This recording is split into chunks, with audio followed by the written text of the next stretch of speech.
नहमदुहु व नसल्ली अला रसूलिहिल करीम। एक सवाल हमारे पास है कि रजब के महीने की कितनी ज़्यादा अज़मत है और उसमें में कितने रोज़े रखने चाहिए।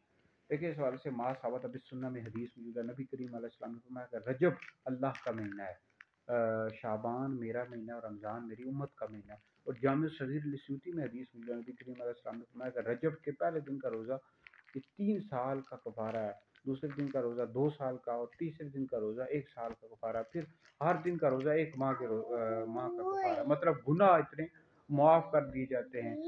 तो इस हवाले से याद रखें, इसकी बहुत ज़्यादा अज़मत है। रोज़े रजब के महीने में रखने चाहिए, जितने हो सके रखें। और रजब के महीने में आपको बताया कि फिर नबी करीम अलैहिस्सलाम को शब मेराज भी हुई। इसमें नबी करीम अलैहिस्सलाम ने अल्लाह रब्बुल इज़्ज़त का दीदार भी किया है। 27वीं जब शब मेराज भी है, ठीक है जी। तो लिहाजा ये है कि इसकी बहुत ज़्यादा अज़मत है, जितनी ज़्यादा उसके नवाफिल पढ़ें। लेकिन ये है कि मेरा मशवरा यह है कि एक दिन छोड़कर दूसरे दिन रोज़ा रखें, यानी अगर रखना चाहते हैं, ठीक है।